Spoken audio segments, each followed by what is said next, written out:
Inglaterra despide a Starmer. Buen viaje, camarada.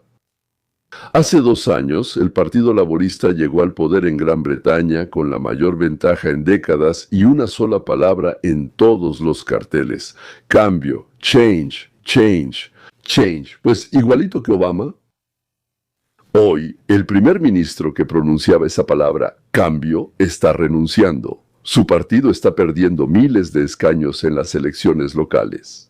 Y el país que dio origen a la idea del libre mercado y la democracia parlamentaria, como resultado de su gobierno, ahora encarcela a personas por publicaciones en Internet. Así es como todo esto sucedió en 24 meses. ¿Y por qué creo que Gran Bretaña ahora, al igual que América Latina, por cierto, está al borde de su propio despertar? Bueno, comencemos con los hechos. Con que, de hecho, comenzó todo. El año 1924.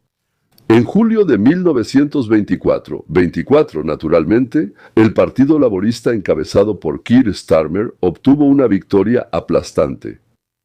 Después de 14 años de gobierno conservador, entonces, esto es un hecho confirmado, el partido obtuvo una mayoría históricamente grande en la Cámara de los Comunes.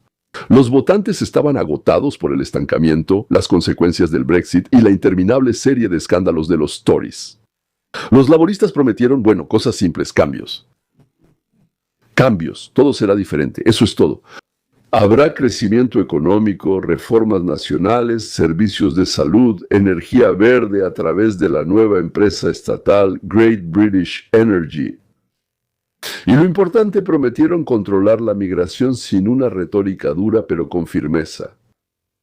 Bueno, ¿qué piensan? ¿Mintieron en todo o no en todo? Eso se los dejo a ustedes para adivinar. Mientras tanto, yo continúo. Aquí vale la pena detenerse y decir lo que menciono en cada uno de mis videos. Cualquier partido siempre promete cambios. La cuestión no está en la palabra, sino en el mecanismo. ¿Cómo exactamente planean hacer crecer la economía? Los laboristas respondieron, a través de la transición verde, pero en la práctica, la transición verde casi siempre significa no producción, sino redistribución. Producción, redistribución. Impuestos para unos, subsidios para otros, empresas estatales en lugar de inversionistas privados. La transición verde significa que no será el consumidor quien decida qué quiere comprar.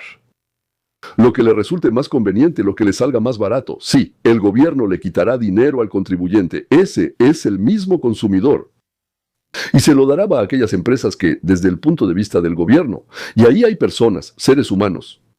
Entonces, ¿haces un trabajo más correcto? ¿Cómo es que ellos adivinan? Te daremos dinero. Bueno, se lo vamos a quitar a la gente. Y que estas empresas pierdan dinero, o que estas empresas no sepan hacer lo que se necesita producir, o que estas empresas produzcan productos absurdamente caros, eso a ellos no les importa en absoluto. Porque lo importante es ser elegido, y luego lo importante es robar. Bueno, a veces simplemente sí, le pasas algo a alguien y por eso te hacen algo por ti. Por eso, salvo circunstancias increíblemente excepcionales, todas esas empresas se vienen abajo. Me refiero a estas verdes, azules, marrones, naranjas, las que sean. ¿Y quién paga por eso?, se preguntarán. Son precisamente las personas a las que les quitaron el dinero para dárselo a esas empresas. O sea, si respondo muy brevemente, ustedes pagan. Nosotros pagamos, y aquí está la paradoja en la que vale la pena pensar. El partido que se llama a sí mismo procapitalista, formalmente los laboristas, dicen que hace mucho tiempo abandonaron el marxismo y la retórica marxista. Pero en la práctica llevan a cabo una política absolutamente socialista, yo diría incluso marxista. Esto, como se dice, no es un insulto, aunque lo sea, sino una descripción del mecanismo, es marxista. En lugar de eliminar las barreras para la producción de energía, como el petróleo y el gas en el Mar del Norte, ¿qué hizo el gobierno? Ampliaron el impuesto sobre las ganancias extraordinarias de las empresas extractoras, por supuesto, impuesto que ya había sido introducido por los conservadores. Es decir, lo complicaron aún más y pusieron más prohibiciones, más impuestos y más restricciones a las empresas que producían energía de una manera diferente a la que ellos querían. Al mismo tiempo también estaban creando una empresa estatal, esta misma gran energía británica de la que hablé. En esencia, по сути, государство. El gobierno toma dinero de algunos productores y lo dirige a su propio proyecto elegido por el Estado. Es decir, en lugar de proteger a los productores, la gente competiría, habría cierta competencia entre ellos, y luego alguien produciría mejor, alguien más limpio, alguien más barato, alguien sí, alguien no. Les quitaremos a todos ustedes, haremos que la producción sea terriblemente difícil para ustedes, pero meteremos ese dinero donde nuestros amigos están haciendo algo, supuestamente para el beneficio, bueno, probablemente para nuestro propio beneficio y el de ellos. No veo ningún otro beneficio aquí. Así que este es precisamente el segundo método de distribución de la riqueza, del que, por cierto, hablo constantemente. No producir más, sino quitarle a uno y dárselo a otro, llamando a eso justicia. Y además tienen esas palabritas, futuro verde. Ok. El resultado en general es bastante predecible si sabes pensar, claro. Las inversiones en la extracción en el Mar del Norte están cayendo, las compañías energéticas están reduciendo su presencia en Gran Bretaña. ¿Para qué lo harían aquí, si en otros lugares ganan buen dinero? Y aquí les cobran de más. Es un desastre. Y las facturas de electricidad para los británicos siguen siendo de las más altas de Europa. ¿Y qué hace la dirección? Pues la dirección se aumenta el sueldo. Por eso les da absolutamente igual cuánto cuesta cada cosa. Suscríbanse al canal, activen la campanita y por favor no se lo pierdan. Más adelante hablaremos de cómo un país que le dio al mundo la idea de la libertad de expresión, en el siglo XXI empezó a encarcelar a sus propios ciudadanos por publicaciones en Facebook, por ejemplo. No es una broma, no es propaganda. Estos son datos de los tribunales británicos y de los debates parlamentarios. Se los voy a mostrar ahora. Antes de continuar, un punto importante sobre el propio sistema británico. En teoría, en Gran Bretaña compiten dos grandes partidos. Ambos se autodenominan partidarios del mercado. En la práctica, esto significa que el electorado oscila como un péndulo. En 14 años, un grupo de gobernantes fracasa. Todos están hartos y se pasan al otro. Y ese también fracasó, pero más rápido, en 2 años. El problema es que ambas versiones del capitalismo en realidad son capitalismo de Estado con elementos de subsidios, regulación y redistribución. ¿Y saben cómo se llama eso en la vida cotidiana? En la vida cotidiana se llama fascismo. Simplemente se hace con diferentes matices, ¿sí? Una verdadera opción, basada en un Estado mínimo y la máxima libertad para el productor, simplemente no ha existido durante muchos años en este sistema bipartidista. Ahí es donde los engañan. Se llama una falsa elección. ¿Quieres que te corten la mano izquierda o la pierna derecha? Decide rápido. No, no quiero. No, solo tienes la opción entre la mano izquierda y la pierna derecha. Por eso, cuando ambos partidos tradicionales decepcionan y ese vacío lo ocupa una tercera fuerza que irrumpe, como lo hizo en Gran Bretaña Reform Reino Unido, o sea, reformamos el Reino Unido, que bueno, en gran medida está hecho al estilo de MAGA. Ahora, sobre la migración, un tema que de hecho destruyó la confianza en el gobierno incluso más rápido que todo lo demás. Aquí se necesita precisión, porque las estadísticas oficiales dicen, bueno, por decirlo suavemente, no exactamente lo que dicen los titulares. La migración neta total en Gran Bretaña realmente ha disminuido, desde un pico de, bueno, alrededor de 944,000 personas al año bajo los conservadores. Eso fue en 2023, justo antes de la llegada, digamos, de los laboristas. Hasta 171,000 en 2025. Es un hecho confirmado según los datos del Servicio Nacional de Estadísticas. Los laboristas básicamente continuaron la política restrictiva que comenzaron los conservadores. Pero hay otro lado, que fue detonada por la opinión pública. El número de cruces del Canal de la Mancha en botes después de la llegada de los laboristas, en promedio, seguía siendo un 13% más alto que cuando tomaron el cargo. Incluso después de la disminución desde los valores máximos en el otoño de 2025, los gastos para alojar a los solicitantes de asilo en hoteles alcanzaron más de 2,000 millones de libras al año. Gastos para alojar a los solicitantes de asilo. 2,000 millones de libras al año. Ese es el dinero de los contribuyentes, que ven cómo los hoteles cerca de ellos se llenan de personas que llegaron ilegalmente. Simplemente pasaron, lo que llaman llegaron y pasaron ilegalmente. Y la gente local no tiene suficiente vivienda ni lugares en los hospitales. Es decir, en lugar de construir más hospitales y organizar viviendas, empiezan a alojar a cientos de miles de migrantes ilegales. Y aquí es donde comienza una ruptura política. No se trata solo de las cifras de migración en general, sino de la integración de grupos específicos de recién llegados. Entonces, en la prensa británica y en el Parlamento, durante años se investigó un escándalo relacionado con bandas sexuales organizadas. Se trata de violencia sexual contra niñas menores de edad. Ellos lo llamaban bandas de grooming. O sea, grooming es como criar. Ellos criaban a las niñas para sí mismos. Donde investigaciones independientes establecieron que las autoridades locales y la policía ocultaron los crímenes durante años por miedo a ser acusados de racismo. O sea, se puede violar a nuestras mujeres, a nuestras niñas, pero no se puede hablar de eso porque si no te llaman racista. Porque una parte significativa de los condenados pertenecía a ciertas comunidades inmigrantes. Es un hecho confirmado, reflejado en una investigación nacional iniciada por el propio gobierno. Los críticos de los laboristas, y no solo Reform Reino Unido, sino también parte de la prensa de todo el espectro político, señalan que esta historia se ha convertido en un símbolo de un problema mucho más amplio. Durante años, las autoridades temieron hablar honestamente sobre los fracasos en la integración de ciertas comunidades cerradas para no parecer intolerantes. Fue precisamente este silencio, y no el simple hecho de la llegada de personas de otra cultura, lo que más enfureció a los votantes. La sensación es que el Estado no protege a los ciudadanos, sino únicamente su propia reputación. Y esto es lo que quiero decirles a ustedes, a quienes emigraron de la ex Unión Soviética. Sabemos lo que ocurre cuando el Estado decide que decir la verdad es incómodo y prefiere el silencio o la mentira en nombre de la estabilidad o la unidad. Lo vimos en la Unión, sobre los conflictos nacionales, la escasez, las catástrofes. Ahora, Gran Bretaña está pasando por su propia versión de esta misma lección. Un Estado que teme llamar al problema por su nombre pierde la confianza más rápido que un Estado que reconoce un error. En unos minutos verán precisamente esa desconfianza. Y no fue ningún caso concreto, ningún escándalo específico lo que llevó al terremoto político.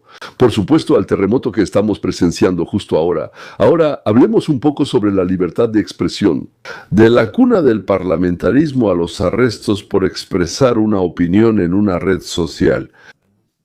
Una sección que debe estar en medio de este video, porque sin ella es imposible entender lo que le pasó a la sociedad británica. El país que le dio al mundo la Carta de Derechos y la propia idea de la democracia parlamentaria, en los últimos años, ha establecido uno de los regímenes más estrictos de control sobre el anonimato en línea en un mundo fracturado. Según una investigación del periódico The Times, basada en solicitudes bajo la Ley de Libertad de Información, en Gran Bretaña se realizan más de 12.000 arrestos al año. 12.000 arrestos al año, o sea, más de 30 al día, por cargos relacionados con mensajes groseramente ofensivos en Internet, basados en leyes de 1988, 88 y 2003. Eso es un hecho confirmado. Publicado en abril del 20 de 1925, confirmado en los debates en la Cámara de los Lores. Al mismo tiempo, según esos mismos datos, el número de sentencias condenatorias reales ha caído drásticamente en las últimas décadas. Es muy extraño, ¿verdad? O sea, detienen a una persona, le confiscan el teléfono, la mantienen bajo restricción de viaje durante meses y luego muchas veces la dejan ir. Sin ninguna consecuencia. Pero ese no es el punto. El efecto de esto no es jurídico, sino psicológico. En general, la gente tiene miedo de escribir lo que piensa.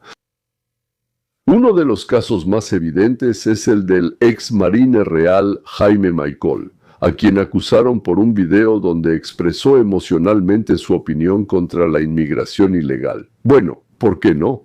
Bueno, la persona expresó su opinión contra la inmigración ilegal. Lo mantuvieron bajo arresto durante 17 días. Luego lo llevaron a juicio. A muchos no los llevan, ¿verdad? Y en 20 minutos el jurado lo declaró inocente. Este es un caso real documentado que se discutió en el Parlamento británico. La Ley de Seguridad en Línea, aprobada aún bajo los conservadores en 1923, amplió las bases para este tipo de procedimientos. Y la aplicación de la ley se ha intensificado drásticamente en los últimos 2 años, igual que en Estados Unidos. Una enorme cantidad de leyes son aprobadas por los conservadores, pero luego se desarrollan y realmente se implementan por la izquierda.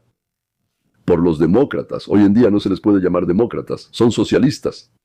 Es decir, quedó claro que el régimen en Rusia, el régimen en Ucrania y el régimen en Gran Bretaña solo se diferencian entre sí por la duración de la condena que te dan por tus declaraciones, que no le gustaron a las autoridades. No hay ningún otro motivo. Sí, en Rusia también pueden golpearte los riñones, pero en general la diferencia no es de calidad, sino de cantidad. ¡Viva la Gran Bretaña, la cuna del parlamentarismo! El vicepresidente de Estados Unidos, J.D. Vance, declaró públicamente que la libertad de expresión en Gran Bretaña está en peligro. Y esto provocó una tormenta de reacciones diplomáticas, porque tocó un tema muy sensible. Señores, denle like si les interesa. Entonces, los países que se enorgullecen de su democracia están perdiendo poco a poco justamente esa libertad sobre la que se basaba esa democracia. Sí, escriban en los comentarios si creen que los arrestos por expresarse en Internet son algo positivo. Porque, bueno, tal vez la persona está diciendo algo que a ustedes no les gusta para nada, y sería mejor arrestarla, para que ya no vuelva a expresarse. ¿Qué opinan al respecto? Si la gente dice algo muy malo, digamos, sobre Trump, ¿sí? ¿Se puede o se debe arrestarlos? Eso es. Ok. Luego, lo que en general no se discutió en la prensa iraní como debería haberse discutido. O sea, sí, lo mencionaron un poco, sí. Cuando Estados Unidos llevó a cabo este año una operación militar contra el programa nuclear iraní, la administración de Trump pidió a Londres que proporcionara bases militares británicas para llevar a cabo operaciones ofensivas. Starmer se negó. Es un hecho confirmado. Confirmado por el propio presidente Trump en una entrevista con el periódico británico Starmer. Allí calificó directamente el comportamiento de Starmer como, por decirlo suavemente, muy poco útil. Y dijo que las relaciones entre los países claramente ya no son las mismas que antes. Y después de eso, incluso preguntan, ¿seguirá Estados Unidos protegiendo a Gran Bretaña o no? Piensen en la ironía histórica. Los Estados Unidos de América ayudaron a Gran Bretaña durante años. Desde la Segunda Guerra Mundial hasta la Alianza de Inteligencia de los Cinco Ojos, desde el apoyo militar en las Malvinas hasta innumerables operaciones conjuntas. Cuando llegó el momento en que Estados Unidos realmente necesitaba, de verdad, un apoyo claro y firme de un aliado, Londres prefirió quedarse al margen. Esto no es una teoría de conspiración ni una versión, es la verdad. Son palabras del propio presidente estadounidense en una entrevista abierta, y nadie dijo que no fuera así. La élite política británica sigue estando ideológicamente más cerca de los demócratas de izquierda de Estados Unidos, lo sabemos. Y en realidad eso significa que en un momento crítico el aliado simplemente no estuvo a su lado, simplemente maravilloso, eso es. Todas estas líneas, la fallida política energética, la confianza socavada por el silencio sobre la migración, los arrestos por palabras, el enfriamiento de las relaciones con el principal aliado, se unieron en un solo punto en mayo de 1926. En las elecciones locales, los laboristas perdieron más de 1000 escaños en los consejos de todo el país. Consejos locales, ¿verdad? Esto fue percibido claramente como un voto directo de desconfianza hacia el primer ministro. El partido Reform Reino Unido, una nueva fuerza populista anti-inmigración, irrumpió en la escena política con un resultado que nadie esperaba tan contundente. Se esperaba que sí, pero nadie esperaba que fuera así. Después, todo se desarrolló rápidamente. Los ministros empezaron a abandonar el gobierno, incluyendo a 2 altos funcionarios de defensa. Acusaron a Starmer de no financiar adecuadamente el programa de defensa. El momento decisivo fue la victoria de Andy Burnham, exalcalde del Gran Manchester, en las elecciones parciales al Parlamento. Esto fue el 18 de junio de 1926. Él simplemente se presentó, fue a las elecciones para desafiar el liderazgo de Starmer. 4 días después, el 22 de junio, Starmer anunció su renuncia. He escuchado la respuesta de mi bancada parlamentaria, dijo, reconociendo que había perdido el apoyo de su propio partido. Ese es un hecho confirmado del día de hoy. Vale la pena analizar por separado cómo explicó Starmer su decisión, porque mucho indica si Starmer entiende lo que pasó o no, y a mí me parece que no lo entiende. Empezó recordando que hace 2 años, cuando caminó por esa calle hacia la puerta de Downing Street por primera vez, fue el momento más orgulloso de su vida. Bueno, naturalmente. Según él, se pasó una página en la historia después de muchos años de decepción. Luego dijo casi literalmente que cada decisión que tomaba estaba dirigida a poner al país que ama en primer lugar. Y es por eso que renuncia. Me interesa saber por qué se burlaba tanto de que Trump decía que América primero, que para él América era lo primero. Si él mismo hacía todo para poner a su país en primer lugar. ¿Ok? Aceptó la respuesta de su bancada parlamentaria, según sus propias palabras, con dignidad. Es decir, presentó su salida no como un reconocimiento del fracaso, sino como un gesto noble de una persona que, bueno, simplemente no fue comprendida. Si hubiera tenido 2 o 3 días más, o medio año más, todo habría cambiado, pero no lo entendieron, y esto es especialmente revelador. Al irse, declaró que su sucesor recibirá una Gran Bretaña mucho más fuerte y justa que la que él recibió hace 2 años. Mejor preparada para los desafíos futuros. Señores, ¿de verdad creen todo lo que hemos mencionado en este video? La crisis energética, miles de millones de libras gastados en hoteles para la inmigración ilegal, 30 arrestos al día por publicaciones en Internet, relaciones arruinadas con el principal aliado que te ha protegido y sigue protegiéndote. Y comparen esto con la frase, más fuerte y más justo. Bueno, ¿a ustedes al menos les cuadra eso? ¿O la persona está mintiendo conscientemente? Bueno, frente a la cámara, en el momento de su propia renuncia, y me parece que esto es más cercano a la verdad, sinceramente no ve la conexión entre su política y en lo que se ha convertido el país. Bueno, en general, por así decirlo, una cosa no se deriva de la otra de ninguna manera. Y en ese momento, cuando realmente se le quebró la voz y se le llenaron los ojos de lágrimas. Por cierto, no fue cuando hablaba de la política energética fallida o cuando hablaba de la crisis migratoria. No, y ni siquiera sobre América. Sí. La voz se le quebró cuando empezó a hablar de su esposa Victoria, llamándola su roca. Tal vez sí sea su roca. Entonces, en los buenos y malos momentos, y sobre sus hijos, a quienes llamó su orgullo y alegría. Bueno, te lo digo honestamente, para todos, sus hijos son su orgullo y alegría. Bueno, para casi todos, sí. Y fue precisamente después de esas palabras que se acercó a su esposa, la abrazó frente a las cámaras y se le escapó la clásica lágrima de hombre. Y aquí está mi observación personal, que me parece importante. El hombre no lloraba por el país, no por aquellos a quienes su política les arruinó la vida. Les arruinó la vida. 250,000 chicas, bueno, no todas durante su mandato, claro, pero una parte sí fueron violadas durante su gestión. No hizo nada al respecto, ya estaba hecho. Siendo fiscal general, escondía los casos, no hizo nada con ellos, ¿verdad? ¿Está bien? No es de eso de lo que quiero hablar. Entonces, pues muy humanamente, como se dice, no voy a juzgarlo por amar a su esposa e hijos, naturalmente, pero al mismo tiempo da la impresión de que Starmer sinceramente no entiende lo que le hizo a su país. ¿Cuánto daño causó su política después del ya destructivo gobierno conservador antes que él? Como se dice, él no empezó, pero no lo detuvo, él lo continuó. Y él lo desarrolló, y él lo aceleró. Más bien parece que en su propia cabeza esto le parece una injusticia. Como si alguien hubiera organizado algo en su contra dentro de su propio partido. Y no como el resultado lógico de sus propias decisiones. La persona en realidad no entiende, no comprende que cuando hace algo y toma decisiones, eso después tiene ciertas consecuencias. Una persona que sinceramente cree que deja al país más fuerte y más justo, más fuerte y más justo. Se peleó con Trump, con Estados Unidos, y para ser más justo, encarcela a 30 personas al día. Bueno, 30 personas al día, solo por hacer algo en Internet. Eso es, o una persona que se miente a sí misma, o una persona que simplemente no enfrenta las consecuencias de sus acciones. Y lamentablemente, en el poder este es quizás el tipo de político más común y más peligroso. Pero por extraño que parezca, esto lo escuchará Keir Starmer. En general, no es una persona muy inteligente. Lo que nos lleva a la siguiente pregunta.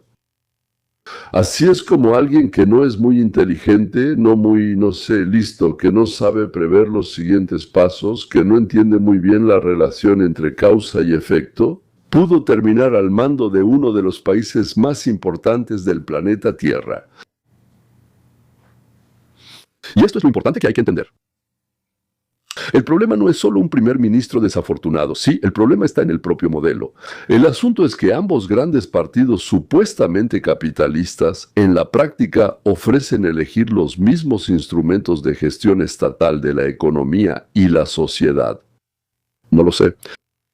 Que, desde mi punto de vista, se llama fascista. Porque esa es la definición de fascismo desde mi punto de vista, que no tiene nada que ver con el capitalismo. Y para mí eso significa que son unos mentirosos viles. Puede que haya muchos como Starmer entre ellos que no sean muy inteligentes, pero son personas educadas, saben lo que es el libre mercado. Y sabiendo eso, engañan descaradamente a su gente. Bueno, la gente tonta en general no entiende nada. Lo principal para ellos es que les muestran una zanahoria y les dicen, aquí está la zanahoria que te daremos si votas. Y luego llega otro partido y dice, nosotros te daremos 2 zanahorias, ¿sí? Y además una remolacha de regalo, sí. Entonces, votan por quienes ofrecen más y por quienes aún no han tenido tiempo de ensuciarse con alguna bajeza en los últimos años. Como el robo, el engaño, la traición y otras cosas con las que normalmente los gobernantes de los países se entretienen. Cuando el sistema solo ofrece un péndulo entre 2 versiones de intervencionismo, tarde o temprano aparece una tercera fuerza que dice en voz alta lo que ambos partidos viejos temían pronunciar. La producción es más importante que la distribución. La frontera es más importante que los bonitos lemas sobre la hospitalidad sin reglas. Y la libertad de expresión es mucho más importante que la comodidad de los funcionarios. Pero, dicho todo esto, sin embargo, veo cambios positivos. Porque, al igual que con América Latina, veo el mismo patrón en todo el mundo. La revolución de Trump. La revolución en Estados Unidos no solo despertó al continente al sur del Río Grande, también llegó hasta las Islas Británicas. Reform Reino Unido, con todos sus, diversos defectos y carencias, es hasta ahora un partido de protesta aún no completamente formado ideológicamente. Esta es la primera señal verdaderamente seria de que el votante británico está cansado de un Estado que confunde la producción con la redistribución. Silencio, silencio con estabilidad. Hoy en día, el Reino Unido está lejos de ser un socio ideal y un aliado ideológico de Estados Unidos en su forma actual. Un país donde te encarcelan por lo que dices en Internet. Un país cuyo gobierno, en un momento crucial, se niega a apoyar a su aliado. Más afín en espíritu a los actuales demócratas estadounidenses que al movimiento conservador estadounidense, pero es precisamente por eso que la renuncia de Starmer. Este no es el final perfecto de la historia, esto quizás sea su comienzo. El país que le dio al mundo a Adam Smith, John Locke, Isaac Newton, quien tuvo una enorme influencia en la filosofía, y que nos dio a través de Thomas Paine la propia idea de un gobierno limitado y el rechazo total al gobierno monárquico. Tiene todas las razones para recordar sus propias raíces. Si este giro ocurre, y ya hay los primeros indicios en las elecciones locales, ¿verdad?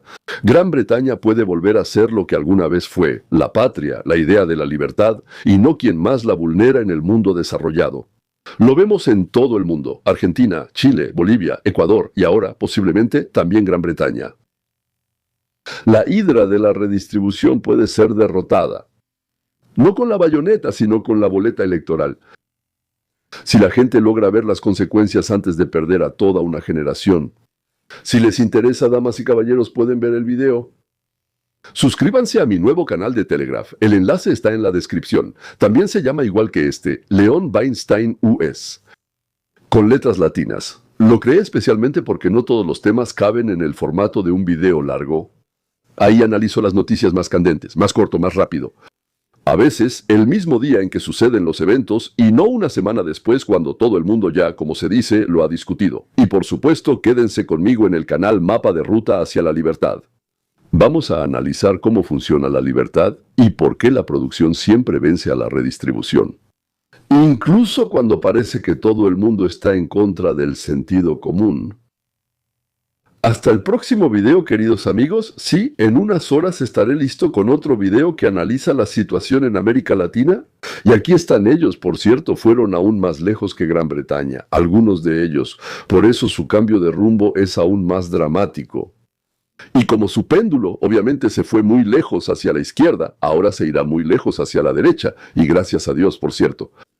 Así que espérenlo en el canal dentro de 3 o 4 horas. Y mejor aún, denle clic a la campanita.